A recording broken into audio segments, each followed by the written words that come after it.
Paragvay çox müdafiə meyilli komandadır. Dəhşət müdafiə, hətta beşli ilə filan çıxırlar çox vaxt. Montella özü də məncə Ardadan istifadə eləməyi bilir. Gör Almaniya hal-hazırda qapıçıları nə vəziyyətdədir ki, Neuer yəni birinci qapıçı olaraq gəlib. Bax bir dənə Meksika məncə ikinci olacaq, hətta üçüncü belə olma ehtimalı var, amma ikinciliyi gözləyirəm. Ronaldoya, Messiyə 500 milyon pul istəməmişdilər. Alvarezə 500 milyon, sən nəyivə 500 milyon versinlər ki? Flick də bildirir ki, yəni onsuz da bu işləyəcəyim son klubdur. Yəni special one deyirlər, amma təzminat olaraq, təzminator deyir türklər onu, təzminator olaraq tanıyır. Dünya Kuboku həyəcanı davam eləyir və biz yenidən növbəti verilişdə bir yerdəyik. Bu günləri mənim qonağım, həm də yaxın dostum Cavid burdadır, mənim qonağımdır və biz bu günləri ümumi Dünya Kuboku haqqında və bir sıra oyunlar artıq keçirilib, bu verilişin çəkildiyi günə qədər olan oyunları deyirəm. Bu oyunlar haqqında biz biraz müzakirələr aparacağıq və ümumi futbol haqqında da söhbət edəcəyik. Cavid, necəsən? Xoş gəlmisən. Sağ ol qardaşım. Xoş gəlmisən. Yaxşısan? Xoş gördüm qardaşım. Baxdın oyunlara Cavid? Ha, baxdım. Yatıb qalmadın. Düzü birinci oyunun axırlarında yatıb qalmışdım. Mən də yatıb qaldım. Deyim də sənə, açılış oyununa gəldim baxmağa, yatıb qaldım, durdum, gördüm ki, oyun qutarıb. Sonradan girdim telefonda hesaba baxdım. O biri oyunları, o sübh tezdən keçirənləri heç demirəm, heç birisinə baxmamışam. Mən də baxa bilmirəm. Bir də amma bayaq dedin ki, Türkiyə deyəsən saat elə oynamayıblar, 2-də dedin də. Amma bazar günü olduğuna görə 2-də oynamalılar bilmirəm. O oyunda saat 2-də olduğuna görə bəlkə oğa baxa bilərik. Braziliya 2-də idi. Braziliya bu gün 2-dədir. Türkiyədə saat 8-də, səhər tezdən. 8-də. O səhər tezdən. Bizim saatdan 8, Türkiyədə 9 eləyir, yoxsa 7 eləyir. Onlar bizdən bir saat arxayadır. Arxayadılar. Onlar saat 7-də olur. 7-də də, onlar üçün lap tez. Amma əslində durulası vaxt 8. Durmaq olar. Bazar günü də yəni. Mən duraram. Onsuz normalda da 8-9-un yarısı dururam. Durub baxmaq olar, yaxşıdır. Onu durub baxmaq olar. Yəni dünya çempionatı da bu 4 ildən bir keçirilir. Amma gəldi. Yəni ona görə mütləq baxmaq lazımdır. Meksika açılış oyununu həyata keçirdi. Meksika ilə Cənubi Afrika oynadı. 16 il sonra eyni komandalar yenə də bir-birinə qarşılaşdılar. Ən son səhv eləmirəmsə 2002-ci ildə deyəsən oynanılan oyunun cəmi, ümumi bütün oyunların cəmində göstərilən qırmızı saydan daha çox qırmızı kartın sayısından daha çox qırmızı kart oldu. 3 qırmızı kart. 3 qırmızı, bəli. Amma bir şey deyim də, burada baxdın da oyuna yəni. Baxdım oyuna. Cənubi Afrika o deyil. Cənubi Afrika onsuz da o deyil. Yəni elə 2000 ən belə prime vaxtında elə 2010-cu ildə idi, keçirirdi. Plus da ev sahibi idi deyə.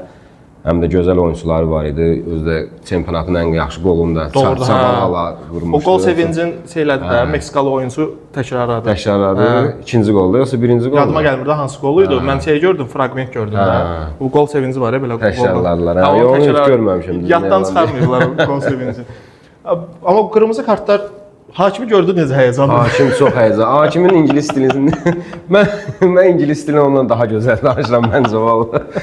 Mən bir dənə yəni onun cümləsində bir dənə decision penalty, yəni red card sözünün bir dənə başqa, ondan başqa şey o Hamid Sahari da var, karikatura çəkən. O da elə onu bildiyinin əməli başlı məzələnmişdi onun biraz orada fikirləşə qalmışdı. Sən idi, hakimdə qorxu da var idi ki, açılış oyunu, məsuliyyəti hamısı üst-üstə gəlmişdi. Plus bu ümumiyyətlə bəlkə də o birinci dəfə də o mikrofondan istifadə eləyirdi. Yəni o hər çempionatda hələ də o tətbiq olunmur axı. Məsəl üçün İspaniyada hələ ki o tətbiq olunmur. Hakim Terminator oxşuyurdu. Burada bir dənə şey, burada. İngiltərədə var o, Amerikada filan tətbiq olunur. Bu da birinci dünya çempionatı ki tətbiq olunur.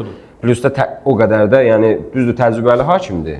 Yəni o konferans liqasının finalını zanına aparıb, amma ki yəni o dərəcədə yəni başqa hakimlər kimi, Makelin kimi, o birisi İtalyan hakimlər kimi, heç kim kimi yəni təcrübəli hakim deyildi. İndi A qrupu mən qabağımda da baxıram. Deməli Meksika, Cənubi Afrika, Koreya, Çexiyada Cənubi Koreya. Bu bütün oyunları oynadılar. Oynadılar bəli. Artıq bütün oyunların mən nəticəsinə əsasən deyə bilərəm ki, mənə görə Cənubi Koreya lider olacaq. Məncə də lider olacaq. Çünki çox belə yəni üstün oyun oynadılar Çexiyanın oyunda. Yəni əməli başlı göstərdilər oyunlarını. Yəni məncə də yəni birinci yer olacaq. Gördün də yəni, Beşiktaşda neynədi? Onun adı da tələffüz. Adının bütün oxunuşunu da bilmirik. Yəni deyə. Deməli mən bu gün bir məlumat oxudum. Oh Hyung-yu. Bəli. Deməli mən bir məlumat oxudum. Deməli oyuna çıxanda 38 dərəcə qızdırması var imiş. Və qızdırmalı halda çıxdı. Özü deyir yəni bunu. Özü deyir qızdırmalı halda çıxdı və Koreyanın da qələbə qolunu vurdu. Sonra gör nə oldu. Burada bizim bir sözü də kəsirəm. Bizim denən. ənənəvi bir cümlə var. Xalqın uşağı. Xalqın uşağı. Qızdırma ilə dünya çempionatına çıxır, qol da vurur. Bizim qızdırmamız olanda ayağa qalxır. Qalxa bilmirik. Məktəbdən qalmaq istəyir. Çexlər ümumiyyətlə ancaq standart vəziyyətlərə bel bağlamışlar. Çünki hündürboy bir neçə dəfə də qolları da sayılmadı. Qol vurdular, ofsaytdan sol çekin zadının qolu sayılmadı.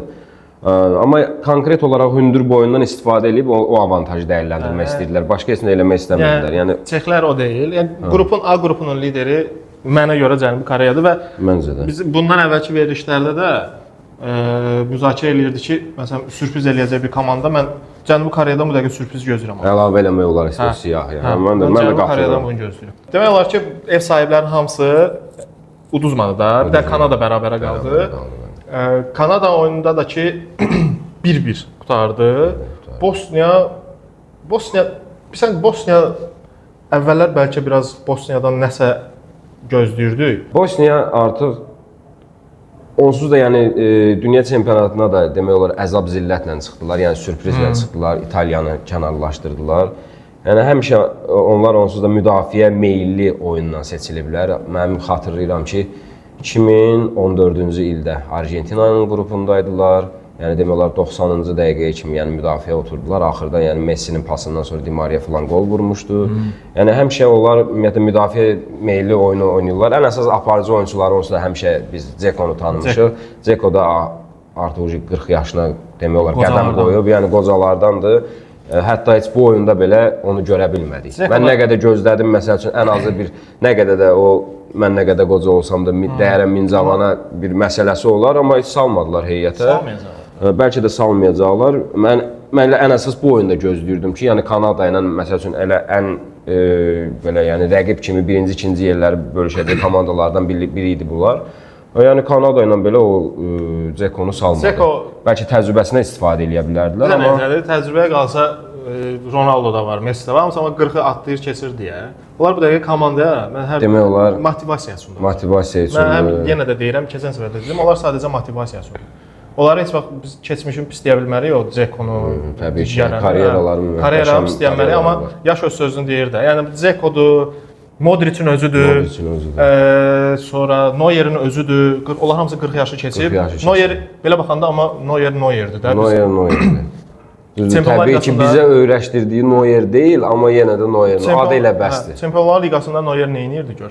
Məsələn, Real'la birinci oyunda. Mən də onu deyirəm də, mən Neuer bütün əsəbimizi pozdu. Real azarkeş olaraq qol vura bilmirdi də Real. Amma nə olsun ki 40 yaşı var. Onlar sırf motivasiya üçün gəlib. Neuer 40 yaşı olsa da həqiqətən bu dəqiqə çox üst səviyyədə. Üst səviyyədədir. Yəni bəzi qapıçılar, yəni indi düzdür məsələdən, mövzudan biraz kənarlaşırıq, amma bunu da deyim, yəni Neuer yəni gör Almaniya hal-hazırda qapıçıları nə vəziyyətdədir ki, Neuer yəni birinci qapıçı olaraq gəlib, üstün gəlib. Yəni 100% ki biz qruplarda da növbəti oyunların hamısında da Neuer əsas qapıçı olaraq, yəni zədələnməsə, Allah eləməsin, zədələnməsə, yəni o birinci qapıçı olaraq hələ də şey olur. Onsuz baxanda ona 40 yaş vermirsən. Vermirsən. Həqiqətən deyərsən ki bunun 30 zad yaşı var. Hansı oyunlar keçirildi? ABŞ-la Paragvayda oynadı. ABŞ-la Paragvay. ABŞ-dan mən belə bir nəticə gözləmirdim həqiqətən ev sahibi olaraq. Amma qəşəng də oynadı. Öz azarkeşləri önündə yəni çox belə yəni maraqlı oyun türklər demişkən bir resital göstərdilər əməlli başlı. Yəni çox gözəl oynadılar. Məncə burada baş məşqçinin də faktoru var. Pochettino'dur baş məşqçi Argentinalı.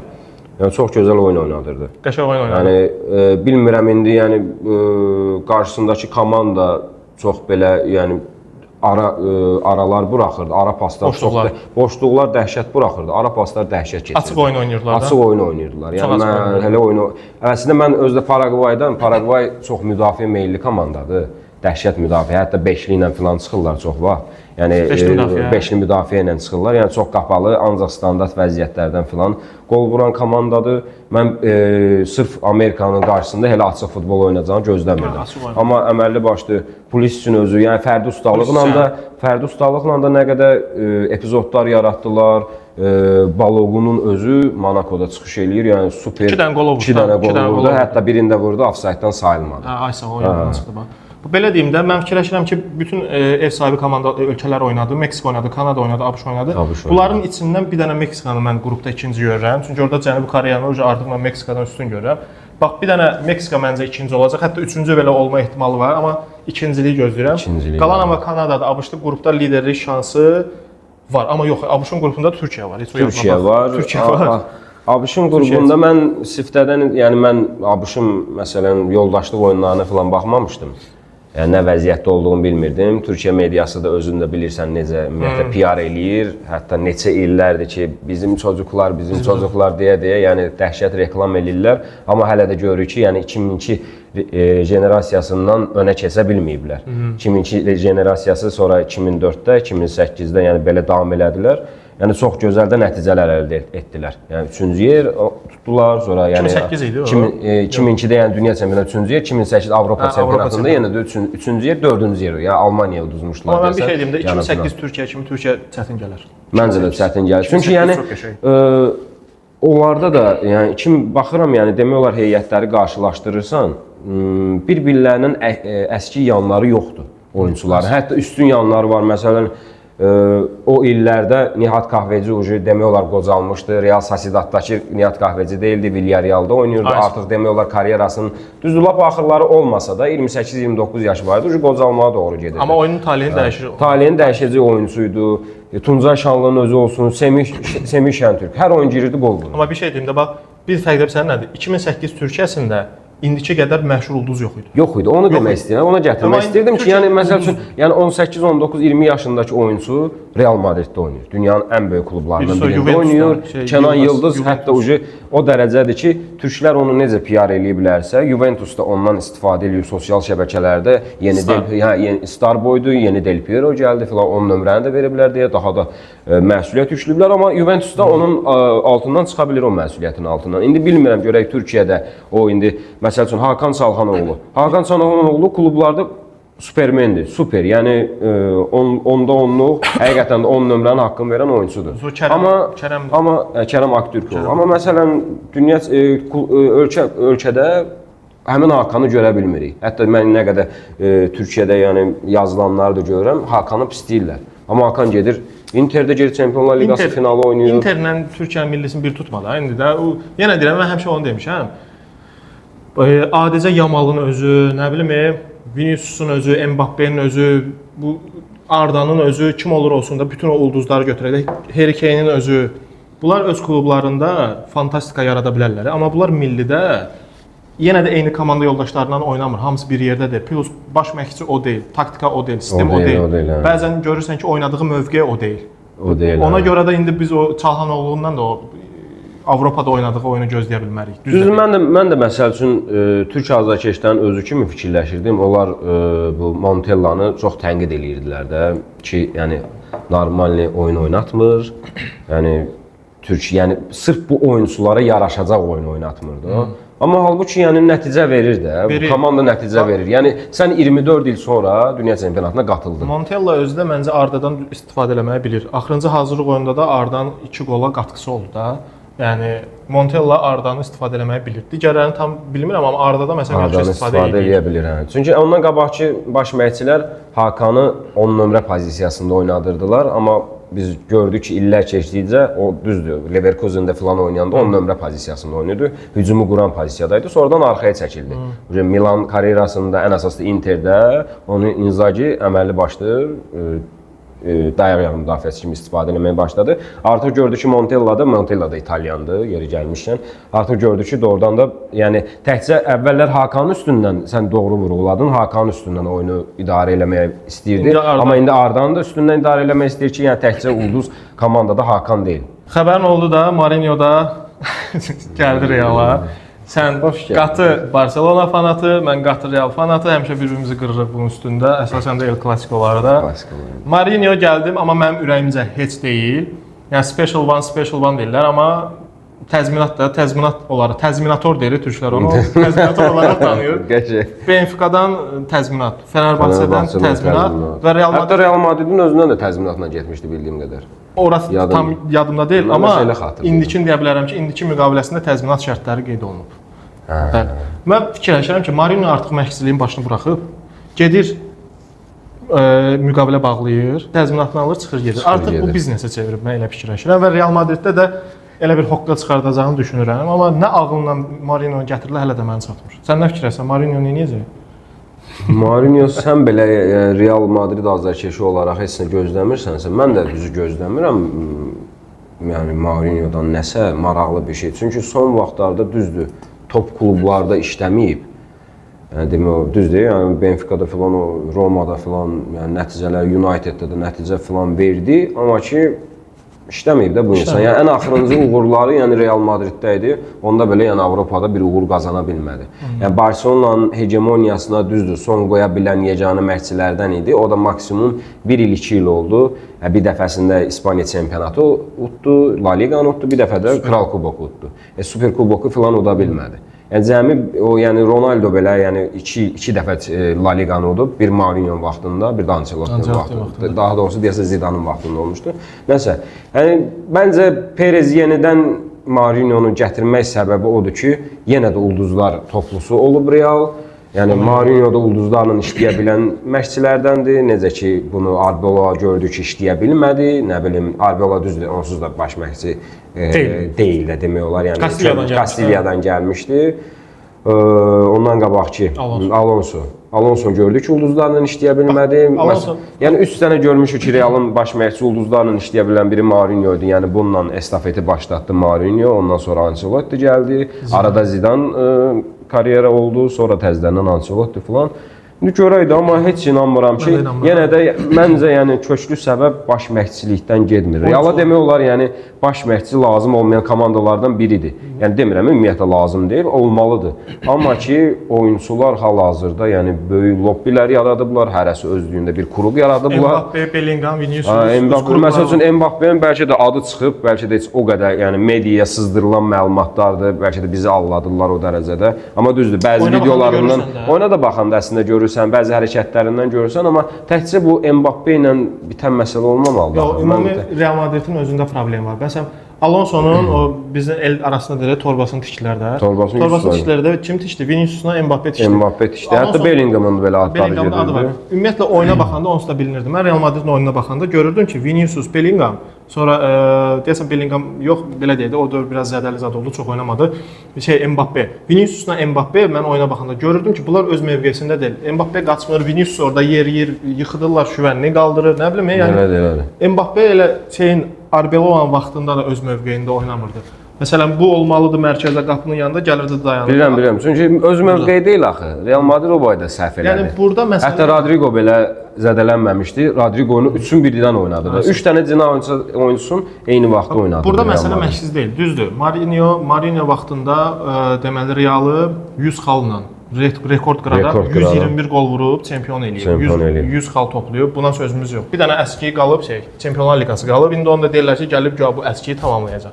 Amma yenə deyirəm, sözümün əvvəlində də dediyim kimi Mourinho'dan mən onu gözləmirəm. Düzdür, bu fikrim səhv ola bilər. İndi Real Madrid fantastika göstərə bilər. Amma Mourinho sən demiş, ulduzlarla işləməyi bacaran oyunçudur. Vaxtında Mourinho vaxtında Ronaldo var idi, Benzema var idi, Özil idi, Di Maria idi.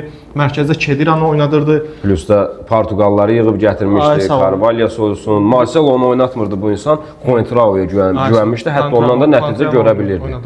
Bax, Mourinho ulduzlarla işləməyi bacarır, düzdür. Amma indi bu bilmirəm, Mbappe ilə Vinicius'la başa çıxacaq ya yox. Çünki Benzema, Ronaldo, Özil, onlar Mbappe, Vinicius qədər egoist insanlar deyildi. Bu Ronaldo ola-ola, Ronaldo'da, Vinicius'da olan egoizm, Vinicius'da olan bu özbaşınalıq Ronaldo'da yox idi. Ronaldo'da yoxdur. Disiplin var. Benzema'da yox idi. Özildə yox. Braziliyalıdır da, disiplin yoxdur. Mbappe. Ronaldo düzdür, yəni Ronaldo'nun egosunu əslində çata bilməzlər, amma yansıtmırdı oyunu. Təbii ki, yansıtmırdı, çünki bu insan professionaldır. Hər nə qədər də mən yəni məsəl üçün Messi tərəfdarı olsam da, yəni bu danılmaz faktdır da. Bu Ronaldo bu disiplin abidəsidir. Yəni çalışaraq, yəni əzmin, çalışaraq hər şeyi nətər qaldıracağını göstərə bilən bir adamdır bu. Yəni bu ildə necə ki artıq 2 sezondur Real Barcelona ilə dirəşə bilmir liqada, ümumiyyətlə Çempionlar Liqasında, dünya Avropa məkanında öz sözünü deyə bilmir, amma vaxtı ikən deyil. Titulsuz qalıb. Götürdüyümüz qədər titul götürmüşük də, indi paylayırıq digər klublara da, onlar da biraz muzeylərini doldursunlar. Bizim muzeydə yer qalmayıb, biraz önce paylayırıq ki, o digər uşaq da biraz muzeyinə kubok qoysun da, onlar da yazıqdır. Amma yəni, nə olsun, mən Real Madrid fanatıyam, yenə boynumu alıram. 2 ildir biz yoxuq, məhv olmuşuq. Real Madrid üçün bu çox bərbad Amma bir Mourinho nəticədir. gəlib bunu nə dərəcədə düzəldəcək? Heç Bəs sən sən yerinə olsaydın da Real Madrid tutaq ki, prezidentisən, elə Perezsən, neçə illərdir bir və təzədən seçildin prezident kimi. Kimi gətirərdin? dirəşərdim Kloppdan, Artetadan zatdan birini lazımı pul verib gətirərdim. Sən baş məşqçini dəyişərdin yoxsa oyunçularından birini göndərərdin? Mən sən eləyərdim. Heç birisini göndərməzdim. Mbappeni, Vinicius'u Zamendə otuzdurardım. Bax Mbappeni Endrikə qaytarardım dala. Endrikə vallahi Endrikə şans versəydilər, Mənim Endrik çox xoşuma gəldi. Endrikə şans versəydilər, o egoist insan deyildi. Endriki əsasa qoyub Mbappeni Zamendə otuzdursaydı, o Mbappe ağıllanardı. Barselonada necə gedir işlər? Barselonadan çox xəbərim yoxdur. Deyəsən orada çox dəyişiklik yoxdur. Barselonada mən Nə dəyişsinlər? Hər şey qaydasındadır. Hər şey düzü qaydasında gedir, amma yəni əsas bizim bu qol vurmaq sıxıntımız var, bir də müdafiə sıxıntımız var. Yəni nöqtə yerlərə transferlər olsa, yəni çox gözəl olacaq. Flicklə işlərimiz superdir. Flicklə müqavilə də artırıldı. 2028-ə kimi hələ ki artırıldı. Flick də özü də bildirir ki, Flick də bildirir ki, yəni onsuz da bu işləyəcəyim son klubdur. Yəni bundan sonra işləməyəcəm. Ümumiyyətlə Flick bilmirəm, bilirsən yoxsa yox. Flick ailəsinə çox bağlı adamdır. Hətta bir ara pensiyası ailəsinə gəzir. Pensiyası, yəni bir ara baş məşqçi karyerasını bitirdiyini açıqlamamışdı, amma demək olar kənarlaşmışdı. Yoldaşı, həyat yoldaşı xəstələnmişdi, onun müalicəsindən filan məşğul olmuşdu. Deyəsən bildiyim qədər xərçəng olmuşdu həyat yoldaşı. Özləri üçün bir dükan açmışdılar Almaniyada. Yəni işlədirdilər. Yəni ailə biznesi idi. Amma yəni sırf Barselona'nı sevdiyi üçün özün bilirsən də, yəni Qatarla belə gəldi, bu qədər tənqidlərə hamı onunla yəni mırtdaşdı, elədi, güldülər, məsxərəyə qoydular, amma gəldi Barselona'nı yəni tazlandırdı. Amma onun əlinə yəni Real Madrid kimi heyət verilsə, partladardı. Yəni qarşısında dayana bilən bir komanda olmaz. Hətta yəni Guardiola'nın Barselona'sını belə tapdıyardı. Çünki Guardiola'nın Barselona'sında çox faktorlar var idi. Messi faktoru var idi, Xavi, Iniesta, özü bunlar yəni hamısı bir yerdə oynamış oyunçular düzdür. İndi hal-hazırda da La Masia yetirməlidir. Yəni bu Xavi bu irsi qaytardı, düzdür. Bəlkə də qaytarmayacaq. Bizdə də eləməyə çalışdılar olmadı. Sizdə o bu heç vaxt olmayıb bax, amma Barselona həmişə belə olur. Barselona yəni Cruyff'un vaxtından sonra, Barselona Cruyff'dan sonra Barselona olmağa başlayıb. Yəni mən Barselona azərkeşi olaraq bunu yəni bilirəm. Yəni danmıram bu faktı. Yəni La Masiyadan bir yerdə olan oyunçuları bəlkə də oynatmayacaqdılar. Barselona bu günə düşməsəydi. Bu borc bataqlığı, Neymardan sonra olan lazımsız, dəxlisiz Dembele, Griezmann, Coutinho transferləri yəni batırdılar. Bəlkə də bir tərəfdən olmağı onun yaxşı oldu ki, təzədən Barselona öz DNK-sına qayıtdı. Barselonadakı Dembele hara, indiki Dembele? İndiki Dembele hara. Çox fərq var arada. Çox fərq var, amma ölmüşdü orada. Ölmüş heç Barselonalıq deyildi amma o. Hətta yəni orada o Barselonalıq bir şey deyil. Barselona onu əl üstündə gəzdirirdi. Barselona onu heç nə demirdi. Bu qədər zədəli yatırdı, eləyirdi. Görək nə olacaq bu illəri necə olacaq La Ligada, ümumi olaraq Avropada vəziyyət. Görək Alvarezi də əlimizdən almaq istəyirsən. Alvarezi sən Allah. Heç vaxtında Ronaldoya, Messiyə 500 milyon pul istəməmişdilər. Alvarezə 500 milyon. Sən nəyivə 500 milyon versinlər ki? Sən kimsən? Alvarez istəmir də, onu Atletico istəyir. Özün bilirsən də Atletico yəni bu dəqiqə düşmən olduğuna görə onu bilərək 500 milyon dedi. İndi başqa bir Barselonaya qarşı elədiklərini də gördün də. Gördüm. Başqa bir klub olsaydı məsələn ona 150 milyon deyəcəkdi də. Məsələn deyək ki Juventus, amma sırf Real deyə 500 milyon dedi də. Yəni Ronaldo, Messi 500 milyon eləməyib. Sən heç olmasa bu 250 zətdə biraz məntiqli bir qiymətdə ilə. Yəni satmaq istəmədiyini açıq-açıq bildirir ki, yəni sərbəst qalma məbləğini ver, oldu. Bilərək yəni Reala qarşı bilərək elədi. Hətta Barselona ilə belə. Ümumiyyətlə Alvarezin Reala mən yaraşdırmıram. Yəni reallıq oyunçu olduğunu da düşünmürəm. Və Alvarez məncə biraz şişirdilib. Həqiqətən şişirdilib. Yəni bu dəqiqə Alvarez ehtiyac yoxdur. Mən elə düşünürəm. Barselonaya çox ehtiyac var. Elə də oturar ki, Emre. Niyə? Barselonaya bir dənə oyunçu, bir dənə oturar.